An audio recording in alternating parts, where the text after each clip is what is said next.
Escola dominical, feita pra mim, pra você. Espaço pra crescer e a Bíblia conhecer, sempre junto com você. Escola dominical, feita pra mim, pra você. Espaço pra crescer e a Bíblia conhecer, sempre junto com você. Graça e paz a todos que nos acompanham aqui no canal Palavra Viva e Fiel. Vamos para a nossa 11ª lição, revista do Programa de Educação Cristã Continuada, trazendo neste trimestre o estudo do Evangelho de João, o Evangelho do Filho de Deus. A nossa lição tem como assunto Jesus conforta os discípulos e promete o Consolador. O texto áureo está em João capítulo 14, versículo 1. Não se turbe o vosso coração. Crede em Deus, crede também em mim. A leitura bíblica está em João capítulo 14, versículos 1 a 27. A verdade prática nos ensina que Jesus nos conforta, dizendo que o melhor está por vir, pois ao final sua vinda será gloriosa. Antes de prosseguirmos, dê o seu like, o seu curtir aqui neste vídeo. Lembre também de compartilhar essa ministração com seus amigos, parentes, irmãos em Cristo e dessa forma espalhar a boa semente do Evangelho aos corações. Vamos então para o estudo da nossa lição. Na introdução do comentário, lemos que Jesus estava se despedindo dos discípulos. Aquela era a quinta-feira do Getsêmani, do suor de sangue, da traição de Judas, da negação de Pedro, da prisão de Jesus. E nesse momento crucial, quando ele deveria estar sendo confortado pelos seus discípulos, é justamente o contrário. Ele é quem conforta e instrui seus discípulos. Primeiro tópico, não se turbe o coração. Os discípulos estavam com o coração turbado. Jesus se levanta como um terapeuta da alma e os consola. Não se turbe o vosso coração. O que pode confortar um coração turbado? Como podemos encontrar consolo na hora da aflição? Esse texto agora nos ensina como ter essa paz, mesmo em meio às turbações do coração. Creia em Deus e em Jesus. Jesus conforta seus discípulos dizendo que da mesma maneira que eles creem em Deus, deveriam crer também nele. Com isso, Jesus reafirma a sua divindade. Afinal, um ser humano comum não poderia dizer aquilo. Vocês creem em Deus? A resposta óbvia, sim, cremos. Então creiam também em mim. Creiam em mim também. Com isso, Jesus está reafirmando a sua divindade. Ele está se igualando ao Pai, se igualando a Deus. Ele não poderia fazer isso se fosse um simples mortal. Uma pequena fé no grande Deus vale mais do que uma grande fé no objeto errado. Não é a fé na fé. Muitos dizem, eu tenho uma grande fé. Eles confiam na fé que têm e não no grande Deus. Fé em Cristo é o remédio para a doença do coração turbado. Os problemas aparecem, a solidão, a crise financeira, a doença, o luto, a dor, as lágrimas, os vales profundos, as noites escuras virão. Mas continuem confiando em mim, conclamou Jesus. A fé olha para Jesus, não para a tempestade. A fé ri das impossibilidades. A fé triunfa nas crises. Segundo item, o céu é o nosso lar. Jesus traz aqui uma promessa maravilhosa. Na casa de meu Pai há muitas moradas. Se assim não fora, ou seja, se não fosse dessa maneira, eu teria dito a vocês, eu vou-lo teria dito, pois vou preparar-vos lugar. Quando Jesus fala de ir preparar lugar, não se trata de ele entrar em cena e depois começar a preparar o terreno. Ao contrário, no contexto da teologia joanina, é o próprio ato de ir via cruz e ressurreição que prepara o lugar para os discípulos. Essa ação toda é que inicia, é que desencadeia o processo da preparação de lugar para receber os seus discípulos. Olhar para frente, para a recompensa, para a herança imarcessível, ou seja, aquela herança que não pode ser tirada, olhar para a pátria eterna, olhar para o lar celestial, tudo isso nos capacita a triunfar sobre as turbulências da vida. Nos momentos de crise, de dificuldade, de aflição, nós podemos confortar a nossa alma, o nosso coração com a esperança de que um dia tudo isso vai ter fim. Toda essa dor, todo esse sofrimento, toda lágrima que nós passamos, tudo isso vai terminar para nunca mais se repetir. Como disse um teólogo cristão, este mundo é o único inferno que os filhos de Deus irão conhecer. E por outro lado, este mundo é o único céu que os filhos do diabo irão conhecer. Quantas vezes vemos os filhos do diabo gozando dos prazeres deste mundo, zombando, rindo dos crentes? Parece que estão se dando muito bem. Parece que nem a justiça dos homens e nem a justiça de Deus os alcança. Mas este céu que eles gozam aqui nesta terra é só esse que eles terão. Um dia eles fecharão seus olhos desta terra, e aí sim começará o seu inferno. Como Jesus descreve o céu? É o terceiro item do primeiro tópico. Quando eu for e vos preparar lugar, voltarei, virei outra vez, e vos receberei ou vos levarei para mim mesmo, para que onde eu estiver estejais vós também. Então o céu é a casa do Pai, com muitas moradas. O céu é onde está o trono de Deus. É o nosso lar. No céu, há morada permanente para todos os filhos de Deus. Aqui no mundo, somos estrangeiros, somos peregrinos, somos hostilizados, não somos benquistos, mas no céu estaremos em casa, na casa do Pai. Lá não haverá dor, nem luto, nem tristeza. Lá esqueceremos as agruras desta vida. Lá a nossa alegria será completa. Aqui neste mundo, por mais que a nossa alegria seja completa, sempre nos nossos momentos de alegria vem aquela lembrança de alguma tristeza, alguma coisa que não está muito bem certa. Lá no céu isso não vai acontecer. Nossa alegria será completa. William Barclay diz que não temos por que especular como será o céu. Basta saber que estaremos com Jesus para sempre. No item B, fala que o céu é o lugar preparado por Jesus. Nós não compramos esse lugar. Nós não merecemos esse lugar. Ele nos é dado como um presente, uma dádiva. É graça, pura graça. Jesus preparou esse lugar na cruz, na sua morte e ressurreição, ascensão e intercessão. Lá na cruz, Jesus abriu-nos um novo e vivo caminho para Deus. Estamos a caminho da glória. O céu é o lugar de comunhão eterna com Cristo e com os irmãos. A maior glória do céu é estarmos com Cristo para sempre e sempre. Vamos contemplar seu rosto, servi-lo, exaltá-lo, a eternidade inteira. Seremos uma só família, um só rebanho, uma só igreja, um só corpo com o Cordeiro. Vamos abraçar os patriarcas, os profetas, os apóstolos, os entes queridos que nos antecederam. Nós estaremos para sempre na companhia das melhores pessoas que já existiram ao longo de toda a história humana. Hoje em dia, nós nem sempre podemos conviver com as melhores pessoas. Às vezes somos forçados a conviver, mesmo dentro da igreja, com pessoas que são hipócritas, com pessoas que são crentes carnais, com pessoas que, de alguma maneira, nos incomoda conviver com elas. Mas aí a gente não tem jeito, tem que conviver com elas. Temos que tolerar a sua companhia.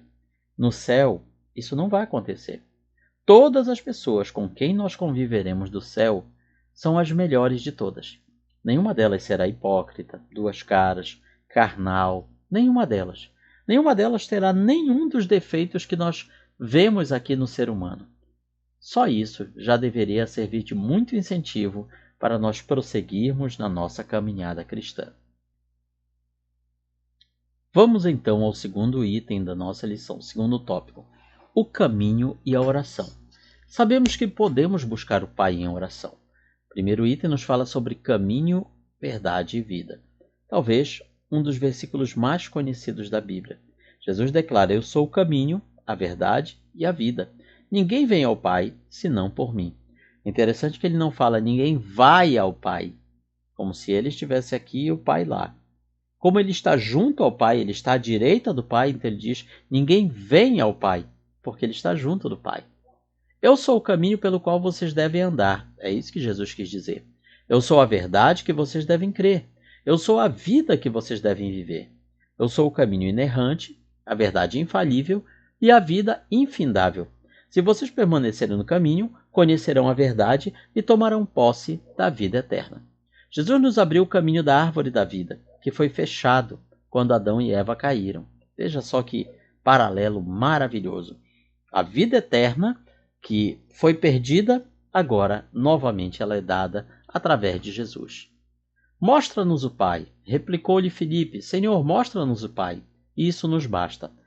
É como se ele dissesse, Jesus, tu todo o tempo está falando do Pai. Nos mostra o Pai. Até então os discípulos não tinham compreendido que aquele que vê Jesus vê o Pai, pois Jesus e o Pai são um só. Eles não são, claro, a mesma pessoa, mas eles são o mesmo Deus. Então, através de Jesus, nós podemos ver ao Pai. Jesus diz aos discípulos que conhecê-lo é conhecer o Pai. Jesus não é apenas um com o Pai, ele também é o porta-voz do Pai. O que ele fala não fala por si mesmo, ele fala da parte do Pai. Ele é o agente do Pai. Por isso, ele é Deus tanto quanto o Pai. Ele não poderia ser tudo isso se ele não fosse Deus, divindade, assim como o Pai. A evidência absoluta da unidade entre o Pai e o Filho é que o Filho realiza as mesmas obras que o Pai. Ele é o Verbo Criador. Ele e o Pai trabalham incessantemente até agora. Outra coisa que nos consola é a oração. Tudo quanto pedizes em meu nome, isso farei, a fim de que o Pai seja glorificado no Filho. A oração é um dos melhores remédios para um coração perturbado. Falar com Deus faz bem à alma. Falar com Deus nos satisfaz. Primeiro, orar com fé. Essa declaração de Jesus tem sido mal interpretada por muitos. As maiores obras que os discípulos crentes farão não são maiores quanto a natureza das obras, mas sim a extensão das obras. Aqui vale o princípio de que o servo não é maior do que o seu Senhor.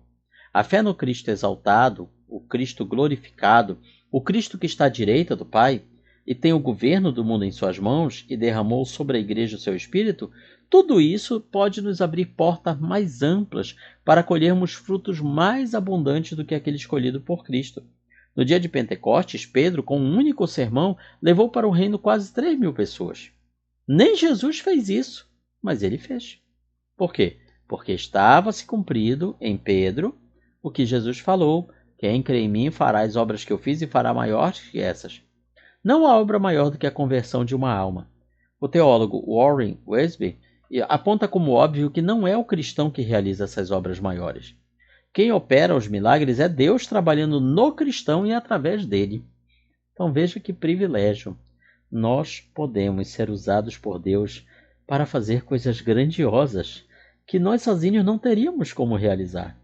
E o Senhor Deus cooperava com eles, ou seja, ele faz uma parceria conosco. Ele poderia fazer tudo sozinho, mas ele escolhe fazer uma parceria conosco. Que coisa maravilhosa.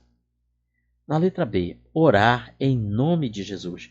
A oração com fé, endereçada a Deus em nome de Jesus, é a chave que abre os celeiros do céu. Não é uma fórmula mágica que acrescentamos automaticamente às orações. Significa pedir o que Jesus pediria, pedir o que lhe agradaria, pedir o que lhe glorificaria. Não erguemos nossas orações aos céus fiados em nosso mérito, ou seja, no que fizemos, mas nos méritos de Jesus.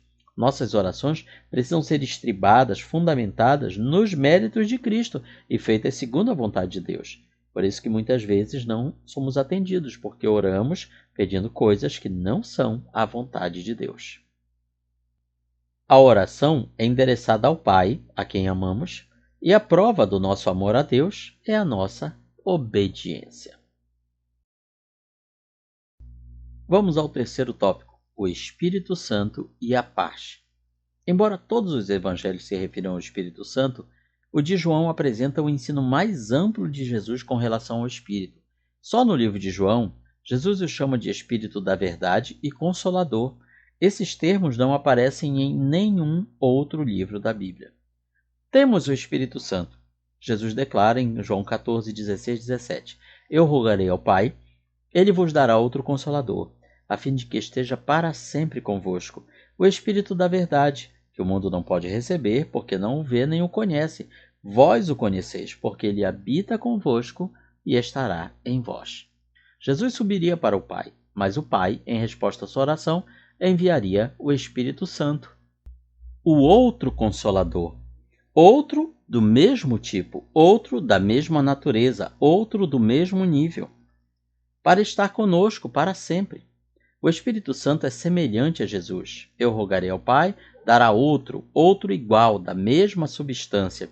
É isso que significa a palavra grega traduzida aqui por outro. Vamos explicar melhor.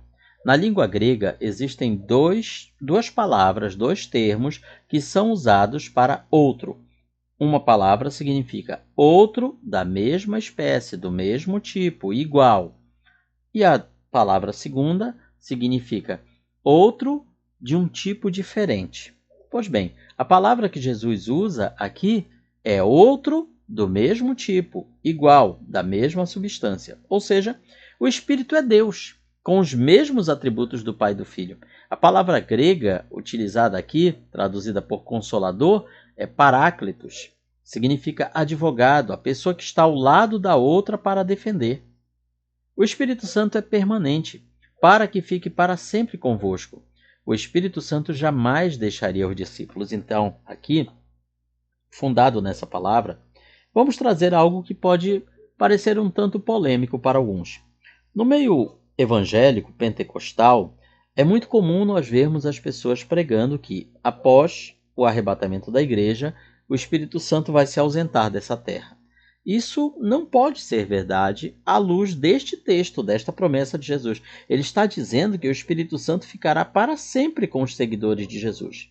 Pois bem, o Espírito Santo ele não teria necessidade de estar nesta terra se após o arrebatamento da igreja ninguém mais fosse se converter. Porém, em Apocalipse 7,14, nós vemos uma grande multidão que chega diante do trono de Deus, vestidos de branco, com folhas de palmeira em suas mãos. Então, é perguntado pelo apóstolo João, quem são essas pessoas? E o anjo responde, esses são os que vieram da grande tribulação. Portanto, esta grande multidão são aqueles que irão se converter durante a grande tribulação. Eles também são seguidores de Jesus. Eles irão se converter nesse período. Como é que eles vão fazer isso sem o Espírito Santo? A conta não fecha. Portanto, aqui esse texto, ele derruba a tese de que após o arrebatamento da igreja, o Espírito Santo se ausentaria desta terra. O Espírito da verdade que habita em nós, ele é a fonte da verdade que o mundo não pode receber. No dia de Pentecoste, ele não veio apenas para habitar entre nós, mas para morar em nós. O nosso corpo se transformou num lugar santíssimo, no santo dos santos da sua habitação. No segundo item, fala que nós desfrutaremos o amor do Pai. Aquele que tem meus mandamentos e os guarda, esse é o que me ama. Aquele que me ama será amado por meu Pai. Eu também o amarei e me manifestarei a ele. Antes de partir, Jesus deixou claro aos discípulos que não deixaria órfãos, não deixaria abandonados. O mundo não verá mais Jesus quando ele partir. Ou seja, a partir daquele momento, mesmo após ele ser ressuscitado, Jesus não se manifestou mais ao mundo. Os 40 dias que Jesus esteve nesta terra após sua ressurreição, ele não apareceu para os governantes desta terra, não apareceu para os escribas, fariseus, saduceus, não. Ele não se manifestou mais para eles. Nada disso. Ele se manifestou somente aos seus discípulos. Então, assim como o Filho está no Pai e o Pai está no Filho, nós também estaremos em Jesus, e ele em nós através do Espírito Santo. Assim, o amor de Deus manifesta-se aos cristãos no presente. Aquele que ama a Jesus é o que guarda seus mandamentos. Aquele que ama a Jesus e guarda seus mandamentos, ele é amado pelo Pai. É a estes que Jesus se manifesta. E finalmente temos aqui uma das mais maravilhosas promessas que Jesus deixou para nós. Deixo-vos a minha paz vos dou. Não vou-la dou, não dou essa paz a vocês como a dá ao mundo. Não se turbe o vosso coração, nem se atemorize. Aqui ele novamente dá a ordem, ele repete o que falou no começo do capítulo. Não se perturbe o vosso coração, não tenham medo, não fiquem perturbados. Os discípulos iriam passar por uma grande provação, ver o seu mestre, com quem conviveram durante 3 anos, ser morto e de uma maneira cruel, de uma maneira indigna. Eles ficariam perturbados, eles seriam levados a ter medo, mas Jesus está dizendo, não se perturbem, não tenham medo, não se atemorizem. Jesus, como terapeuta da alma, conclui sua mensagem de consolo falando sobre verdades importantes. Primeiro, o Espírito nos ensinará. Com isso, Jesus deixa nas entrelinhas que ele não ensinou tudo que tinha para ser ensinado. 3 anos não foi o suficiente para que os discípulos aprendessem tudo o que precisavam. Quem ensinaria a eles agora? O Espírito Santo. Ele ensinará todas as coisas. Ele trará à memória tudo o que eles aprenderam de Jesus. Nas horas mais graves do cerco do adversário, o Espírito Santo trará as palavras certas, nas horas certas. Também aqui falamos sobre a paz diferente do mundo. Jesus vai para o Pai, mas deixa com os discípulos a sua paz. Essa paz não é a mesma que o mundo dá. Por quê? Porque a paz do mundo é apenas uma trégua. A paz do mundo é apenas um intervalo entre 2 guerras. A paz de Cristo não é nada disso. A paz de Cristo é a alegria inefável no meio da luta, ou seja, até no meio da guerra, da tribulação, do problema, nós podemos ter paz e alegria. É a presença sobrenatural na fornalha. É a proteção segura na cova dos leões. A paz que Jesus nos dá é a coragem inabalável no vale da morte. A paz de Cristo é a paz que defende o nosso coração e a nossa mente, defende nosso coração e nossa mente da invasão da ansiedade. Como escreveu o apóstolo Paulo, a paz de Deus, que excede todo o entendimento, olha, que vai além de todo o entendimento. Essa paz é a nossa defesa, é a nossa blindagem. Não uma blindagem contra os problemas, mas uma blindagem para nós não perdermos o controle em meio aos problemas. Outro ponto é de nos alegrar por sua volta para o Pai, pois isso desembocaria no envio do outro Consolador e iniciaria sua obra intercessora junto ao trono da graça.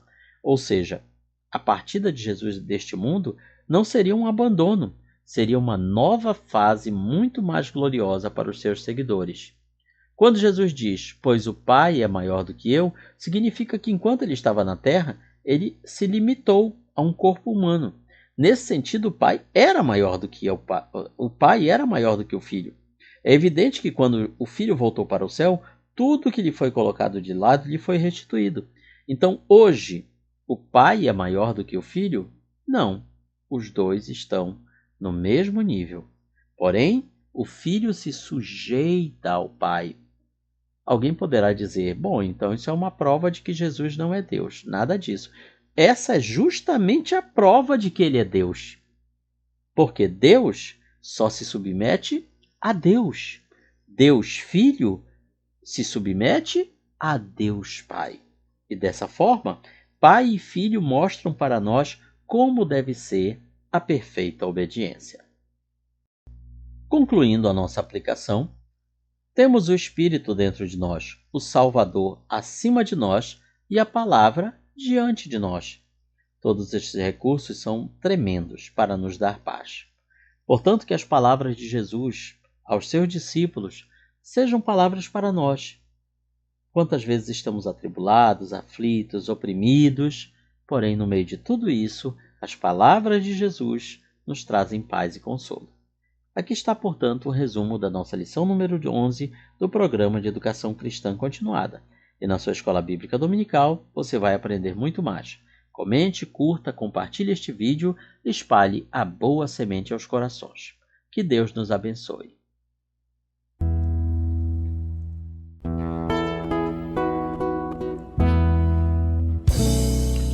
Findou-se o tempo de estudo da escola dominical. Boa lição aprendemos do nosso Pai Celestial.